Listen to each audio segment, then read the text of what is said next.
नमस्कार दोस्तों।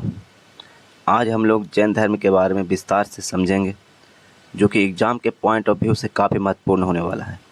इतिहास के दो हॉट टॉपिक बौद्ध धर्म के बारे में तो हम लोग पढ़ लिए, जो हमारे चैनल के प्लेलिस्ट में जाकर आप पढ़ सकते हैं। आज हम लोग जैन धर्म के बारे में जानेंगे और वीडियो के अंत में प्रीवियस ईयर क्वेश्चंस को भी अटेम्प्ट करेंगे। तो चलिए बिना देर किए शुरू करते हैं आज का वीडियो।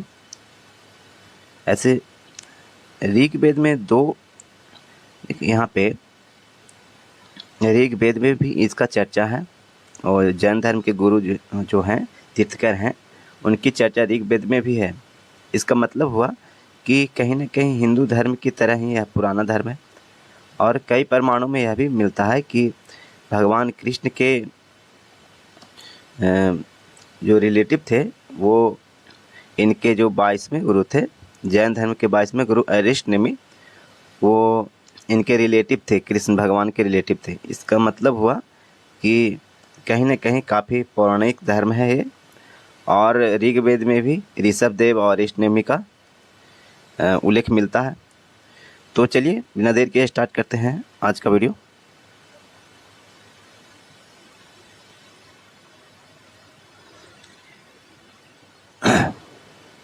जैन धर्म ऋग्वेद के जैन धर्म के संस्थापक और प्रथम तीर्थकर ऋषभदेव थे, जो स्वयं तप के माध्यम से आत्मज्ञान प्राप्त करते हैं।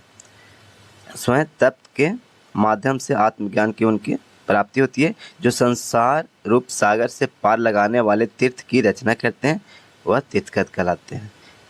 अब आता तीर्थकर जो हुए 24, टोटल 24 तीर्थकर हुए जैन धर्म में। तो तीर्थकर कहेंगे कि इनको, तो जो स्वयं तप के माध्यम से आत्मज्ञान प्राप्त करते हैं, स्वयं तप के माध्यम से जो आत्मज्ञान प्राप्त करते हैं और जो संसार रूप सागर से पार लगाने वाले तीर्थ की रचना करते हैं, वही तीर्थकर कहलाते हैं। और आगे उनके बारे में हम लोग समझेंगे। प्रमुख जैन तीर्थकर और उनके प्रतीक चिन्ह। तो जैन धर्म में कुल 24 तीर्थकर हुए। क्रम से जो इम्पोर्टेंट है उनके बारे में सिर्फ हम लोग जानेंगे। तो पहले तीर्थकर ऋषभदेव, उनका प्रतीक चिन्ह सांड है।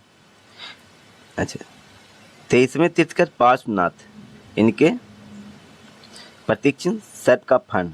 24वें तीर्थकर हुए महावीर स्वामी और इनके प्रतीक चिन्ह शेर। इसके अलावा भी जैसे द्वितीय अजित नाथ हैं। द्वितीय तो एक अरिष्टनेमि के बारे में तो आप जान ही गए, अरिष्टनेमि 22वें तीर्थकर, और इनका प्रतीक चिन्ह अगर पूछे तो शंख है, हम लोग जान गए। तो आगे देखते हैं नेक्स्ट। जैन धर्म, जो जैन धर्म के 23वें तीर्थकर पार्श्वनाथ थे, उन्हें झारखंड के समेत शिखर पर ज्ञान की प्राप्ति हुई थी। झारखंड जो चित्र में आप देख रहे हैं, ये झारखंड का समेत शिखर है। तो यही तप करते हुए इन्हें ज्ञान की प्राप्ति हुई थी पार्श्वनाथ को। और ज्ञान की प्राप्ति हुई है तो ये 4 नियम ये बताए ज्ञान प्राप्त करने के लिए। ये 4 नियम बताएं। ज्ञान प्राप्ति के जो प्राप्त इनका हो गया तो 4 नियम बताए। यही 4 नियम चतुरायन धर्म कहलाता है। जैन धर्म में जो पार्श्वनाथ 4 नियम बताए, वही चतुरायन धर्म कहलाता है। वो 4 नियम क्या क्या था? हिंसा नहीं करना है, सदा सत्य बोलना है, चोरी नहीं करना है और संपत्ति नहीं रखना है। ये 4 नियम बता के कहते कौन? पार्श्वनाथ। आप पार्श्वनाथ महावीर स्वामी से 250 वर्ष पहले हुए थे। देखिए, जैन धर्म के कहीं न कहीं पिछड़ने का कारण यह रहा कि देखिए यहाँ पे भी है कि पार्श्वनाथ महावीर स्वामी के लगभग 250 वर्ष पहले हुए थे। तो जो बीच में गैप हो गया ना, तो वहाँ पे कहीं न कहीं धर्म से दूरी बना। और धर्म से दूरी बना उस समय बौद्ध धर्म में महावीर स्वामी जो आए थे, उस समय बौद्ध धर्म भी आ गया था, बौद्ध धर्म आ गया था। तो वो है थोड़ा सा लचीला था, जैन धर्म के तुलना में लचीला था, तो ज़्यादा झुकाव उधर ही हुआ। तो ये भी पिछड़ने का कारण है। जो भी है आगे हम लोग देखेंगे भी इसका। महावीर स्वामी जी के बारे में जान जाते हैं, जो 24वें तीर्थकर हुए और अंतिम तीर्थकर भी महावीर स्वामी। जैन धर्म के 24वें अंतिम तीर्थकर महावीर स्वामी हैं, जिन्हें जैन धर्म का वास्तविक संस्थापक कहा जाता है। सांसारिक जीवन इनका कैसा था? अच्छा, महावीर स्वामी का जन्म 540 ईसा पूर्व में कुंडग्राम, जो वैशाली बिहार में जो है कुंडग्राम, वहीं इनका जन्म हुआ था 540 ईसा पूर्व में। पिता का नाम सिद्धार्थ था, माता त्रिशला थी, भाई नंदीवर्धन थे और पत्नी यशोदा, पुत्री प्रियदर्शिनी और दामाद जमाली थे। इससे क्वेश्चन आ जाता है कि यहाँ पे से पत्नी, पुत्री, दामाद, भाई, कहीं से भी क्वेश्चन आ जाता है यहाँ पे, तो देख लीजिएगा इसको अच्छे से। महावीर स्वामी जी के पिता कुंडग्राम के ज्ञात्रिक वंश के राजा थे। पिताजी थे जो कुंडग्राम के ज्ञात्रिक वंश के राजा थे इनके पिताजी। अच्छा, और बचपन का नाम इनका वर्धमान था। महावीर स्वामी के बचपन का नाम वर्धमान था। अच्छा, नेक्स्ट।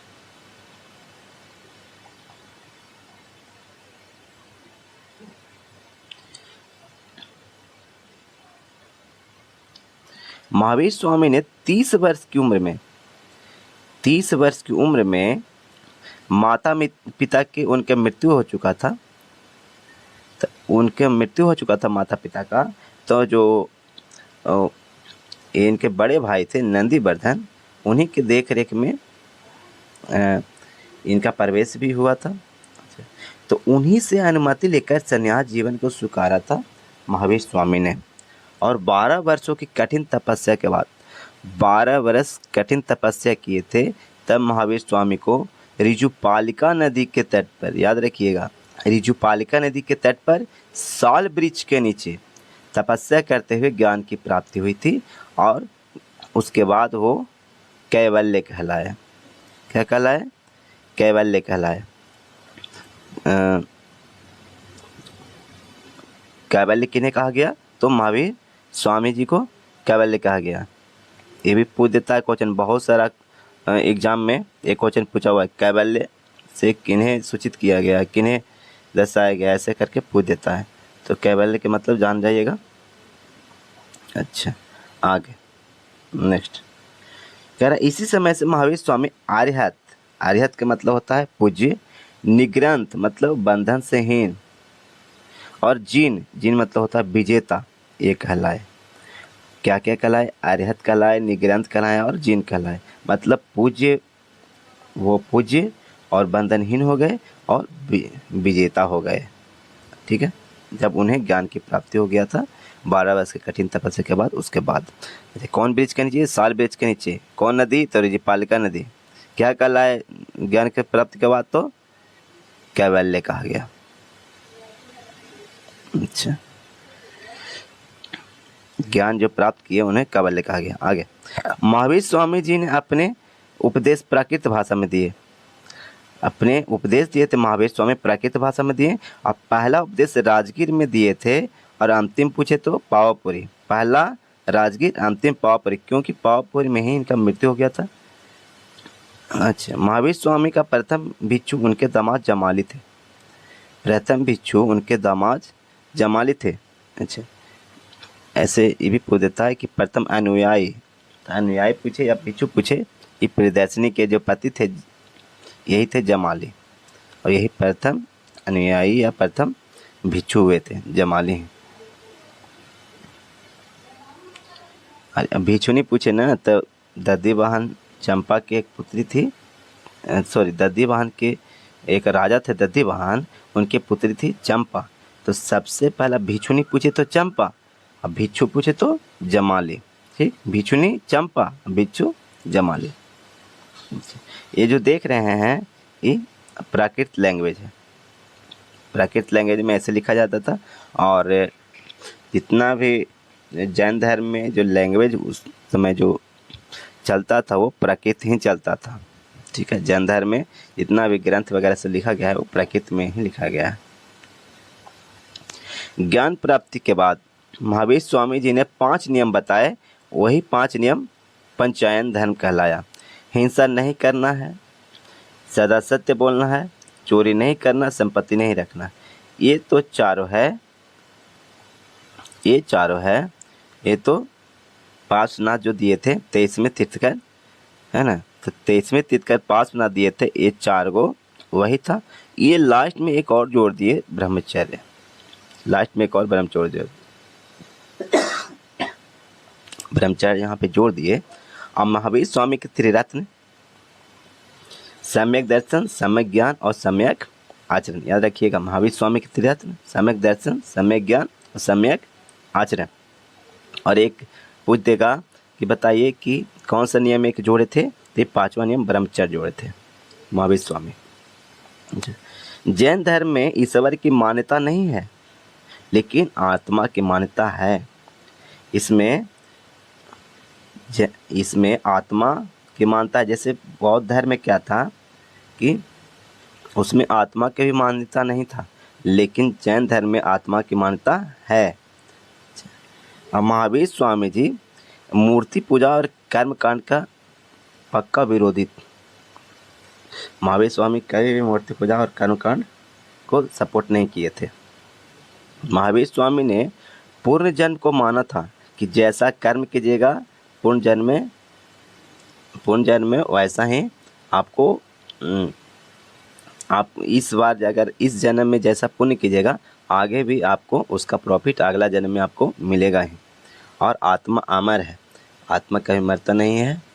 ये सब इनमें जो जैन धर्म है उसमें ये कहा गया है। पुनर्जन्म का सबसे बड़ा कारण आत्मा को बताया गया है। यहाँ पे 72 वर्ष की आयु में महावीर स्वामी की मृत्यु मतलब निर्वाण की प्राप्ति हो गया था। 72 वर्ष की आयु में 468 ईसा पूर्व में बिहार के पावापुरी में यहीं अंतिम दीक्षा भी दिए थे, वहीं इनकी मृत्यु भी हो गया था पावापुरी में। अभी पावापुरी जाने का हो तो वहाँ पे अभी भी काफ़ी वहाँ पे सैलानियों का भीड़ रहता है, वहाँ पे टूरिस्ट वगैरह आते रहते हैं और बहुत ही मनोरम दृश्य है वहाँ का। एक बार अगर मौका मिले तो ज़रूर जाइएगा। महावीर स्वामी के 2 प्रमुख अनुयायी स्थूलभद्र और भद्रबाहु। स्थूलभद्र और भद्रबाहु 2 प्रमुख अनुयायी थे महावीर स्वामी का। जो स्थूलभद्र थे वे श्वेतांबर और भद्रबाहु दिगंबर कहलाए। मतलब ये श्वेतांबर को सपोर्ट करते थे, ये दिगंबर को। श्वेतांबर का मतलब होता है सफ़ेद वस्त्र धारण करने वाला और दिगंबर नग्न न रहने वाला। देखिए इसका एक कहानी है। हुआ क्या था कि लगभग 300 ईसा पूर्व की बात है। 300 ईसा पूर्व में मगध में 12 वर्ष का अकाल पड़ा था। 12 वर्ष का अकाल पड़ा था जिसके बहुत ही भयंकर अकाल था, जिसके कारण जो भद्रबाहु जो अपने शिष्य के लेके, जितना भी शिष्य था सब के लेके अब कर्नाटक चले गए। किंतु ये जो स्थूलभद्र थे, स्थूलभद्र के साथ मगध में ही बाकी जो कुछ अनुयायी थे जो स्थूलभद्र के साथ यहीं रुक गए। बाकी चल गए भद्रबाहु के साथ कहाँ, कर्नाटक। लेकिन बाकी कितना अनुयायी यहीं रुक गए स्थूलभद्र के साथ। और भद्रबाहु जब वापस लौटे फिर तब वापस लौटे तो देखे कि यहाँ पे जो भी जैन धर्म का मूल्य था वो कहीं ना कहीं ये श्वेतांबर वाले खो दिए हैं। मतलब कि ये भी रूल रेगुलेशन था उसको फॉलो ढंग से नहीं कर रहे हैं। तो इस यहाँ पे क्या हो गया कि मतभेद हो गया। दोनों जो जैन धर्म में फिर यहाँ पे जैन धर्म 2 संप्रदायों में बट गया, दिगंबर और श्वेतांबर। दोनों में बट गया और वही स्थूलभद्र के जो शिष्य थे जो श्वेतांबर कहलाए और भद्रबाहु के शिष्य थे जो दिगंबर कहलाए। इनके भद्रबाहु के मानने वाले नग्न रहते थे और स्थूलभद्र को मानने वाले श्वेत वस्त्र धारण करते थे। ठीक है, आगे। मौर्य काल में 12 वर्ष का भीषण अकाल। हाँ, यहाँ पे देखिए कहानी जो अभी हम बताए, पूरा कहानी यहाँ पे दिया हुआ है कि मौर्य काल में 12 वर्ष का भीषण अकाल पड़ा, जिसके कारण भद्रबाहु अपने अनुयायियों के साथ दक्षिण भारत के कर्नाटक चले गए। उनके साथ चंद्रगुप्त मौर्य भी गए थे। देखिए चंद्रगुप्त मौर्य जो भद्रबाहु चले गए थे कर्नाटक, तो भद्रबाहु के साथ चंद्रगुप्त मौर्य भी वहाँ पे गए थे और वही कर्नाटक के श्रवणबेलगोला में संलेखना विधि द्वारा वो अपना प्राण भी त्याग दिए थे। संलेखना विधि होता है ना कि अन्य जल त्याग कर अपने शरीर को कष्ट देकर मृत्यु को प्राप्त करना, मतलब अपना प्राण को त्याग देना, यही होता है संलेखना विधि। तो संलेखना विधि के द्वारा कर्नाटक के श्रवणबेलगोला में चंद्रगुप्त मौर्य को मृत्यु हुआ था। मतलब यहाँ पे ये भी एक बात आ जाता है कि चंद्रगुप्त मौर्य जो थे, जो अपने जीवन के अंतिम समय में जैन धर्म को अपना लिए थे। अच्छा, और वो किन अपना गुरु भद्रबाहु को माने थे। अच्छा, आगे जैन धर्म के प्रचार के लिए 2 जैन संगीतियाँ हुई थी। प्रथम हुआ था 300 ईसा पूर्व में और दूसरी 6ठी शताब्दी। देखिए यहाँ पे कितना अंतर है, एक है 300 ईसा पूर्व और एक है 6ठी शताब्दी। मतलब ये देखिए 512 ईस्वी, यानी कि बताइए 812 ईस्वी के बाद इस जैन संगीतियाँ हो रही है। तो यहाँ पे यही सब दिक्कत था। यहाँ पे जो ये जैन धर्म के पिछड़ने का ये बहुत बड़ा कारण था।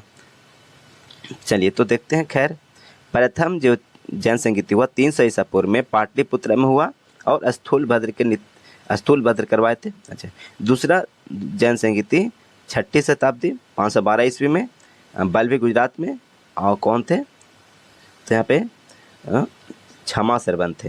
कौन थे? क्षमा सरवन। अच्छा, जैन धर्म को जो मानने वाले जो उनके राजा कौन कौन हुए, तो राजा में उदयीन बंद राजा चंद्रगुप्त मौर्य और कलिंग नरेश खारवेल, राष्ट्रकूट राजा अमोघवर्ष, चंदेल शासक, ये सब शासक हैं जो जैन धर्म को अपनाए थे। श्वेतांबर और दिगंबर में अंतर क्या था? तो श्वेतांबर थे जो श्वेतांबर को स्थूलभद्र ने प्रारंभ किया और दिगंबर को भद्रबाहु ने प्रारंभ किया था। भाई भद्रबाहु जो कर्नाटक के श्रवणबेलगोला चले गए थे, वो सफ़ेद वस्त्र पहनते थे कौन? श्वेतांबर वाले, और ये निर्वस्त्र रहते थे दिगंबर वाले। महिलाओं को मोक्ष मिल सकता है, ये बोलते थे। श्वेतांबर वाले का मत था कि महिलाओं को भी मोक्ष मिल सकता है, लेकिन दिगंबर वाले का मत था कि महिलाओं को कभी मोक्ष नहीं मिल सकता। अच्छा, आगे कर 19वें तीर्थ का जो मल्लीनाथ थे वो महिला थे। इनका जो श्वेतांबर का मत है कि महिलाओं को मोक्ष मिल सकता है, और महिला को मोक्ष मिल सकता है। जो 19वें तीर्थकर थे मल्लीनाथ, वो महिला ही थे, लेकिन ये बोले कि महिला के कभी मोक्ष मिल ही नहीं सकता, इसलिए मल्लीनाथ जैसे पुरुष थे। यहाँ पे एक और था कि श्वेतांबर के अनुसार महावीर स्वामी विवाहित थे, दिगंबर बोले कि महावीर स्वामी विवाहित नहीं थे, ये मोह माया के जाल से भी मुक्त थे। ये दिगंबर का कहना था। नेक्स्ट, ये तो अंतर हो गया। जैन साहित्य के बारे में जानेंगे हम लोग। जैन साहित्य किसी एक काल की रचना नहीं है, इसका संकलन भिन्न भिन्न कालों में हुआ है। जैन साहित्य जो लिखा गया वो एक काल में नहीं लिखा गया है, इसका जो संकलन है जब बहुत सारे कालों में थोड़ा थोड़ा करके लिया गया है। और जो जैन साहित्य है उसे आगम कहा जाता है। जैन साहित्य को आगम कहा जाता है। आगम का अर्थ होता है सिद्धांत। आगम का अर्थ क्या होता है? सिद्धांत। मतलब कि जो जैन धर्म के जो सिद्धांत है जो भिन्न भिन्न काल में लिखा गया है। अच्छा, आगे कह रहा है कि जैन धर्म में अंग 12, सिद्धांतों में अंग 12, 12 उपांग, 10 प्रकीर्ण, 6 छेद सूत्र और 4 मंगल सूत्र। इसको याद कर लीजिएगा। 12 अंग, 12 उपांग, अंग उपांग दोनों 12, अंग उपांग 12, प्रकीर्ण 10, छेद 6, छेद सूत्र 6 और मंगल सूत्र 4, छेद सूत्र 6 और मंगल सूत्र 4। ठीक है। नेक्स्ट, जैन मंदिर के बारे में जानिए। तब मौर्य काल में मथुरा जैन धर्म का प्रमुख केंद्र था। मथुरा था जो जैन धर्म का प्रमुख केंद्र था, और मथुरा कला का नाम आप लोग सुने होंगे। तो मथुरा कला का संबंध भी जैन धर्म से ही है। कर्नाटक के चामुंड शासक जो थे, कर्नाटक के चामुंड शासक थे, वो श्रवणबेलगोला में एक विशाल बाहुबली की मूर्ति अभी भी है। कहाँ? श्रवणबेलगोला में, कर्नाटक में सरवन बेलगोला नामक स्थान पे एक विशाल बाहुबली की मूर्ति है, जिन्हें गोमतेश्वर की मूर्ति भी कहा जाता है। इनका निर्माण चामुंड शासकों ने करवाया था। आई जो इसका संबंध जैन धर्म से है। यहाँ पे आप चित्र में देख सकते हैं, बाहुबली की मूर्ति, गोमतेश्वर की मूर्ति भी इन्हें कहा जाता है। मध्य प्रदेश में चंदेल शासकों ने खजुराहो में जैन मंदिरों का निर्माण करवाया था। मध्य प्रदेश के खजुराहो में जैन मंदिर का निर्माण कौन करवाया था? चंदेल शासक ने। राजस्थान के माउंट आबू में दिलवाड़ा के जैन मंदिर बहुत ही फेमस है, वो जैन धर्म से ही संबंधित है। राजस्थान में एक हिल स्टेशन है माउंट आबू पे। माउंट आबू है जो खुद में ही हिल स्टेशन है, और वहीं दिलवाड़ा का जैन मंदिर है। बहुत ही मनोरम दृश्य भी यहाँ से है, देखने को मिलता है। और हिल स्टेशन पे पर्यटक भी घूमने के लिए खूब जाते हैं वहाँ पे। वहीं दिलवाड़ा का जैन मंदिर है। चलिए आप प्रीवियस से क्वेश्चन करेंगे हम लोग।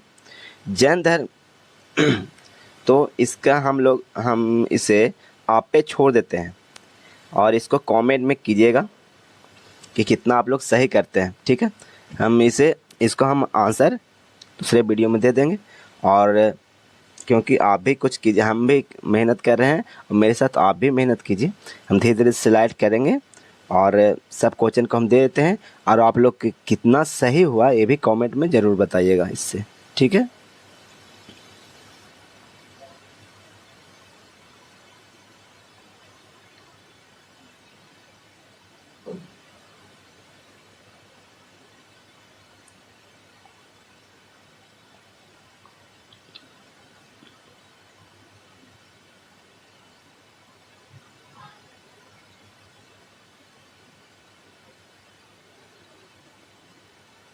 ठीक है दोस्तों, यहाँ तक क्वेश्चन था। यहाँ तक क्वेश्चन आप लोग जरूर कर लीजिएगा। और जो भी अभी वीडियो हम लोग चला है वो वीडियो से संबंधित ही प्रत्येक क्वेश्चन है। तो आशा करते हैं कि क्वेश्चन आप लोग कीजिएगा, और उसका ऑप्शन जो ABC जो भी है वो उसे मिलाइएगा, और कितना सही हुआ हम आंसर अगला वीडियो में दे देंगे, और आप लोग मिलाइएगा कितना सही हुआ। तो चलिए प्लीज़ सब्सक्राइब द गुरु 0.2 को, और इस बेल आइकन भी जरूर दबा दीजिएगा। जय हिंद दोस्तों, आज के लिए बस इतना ही।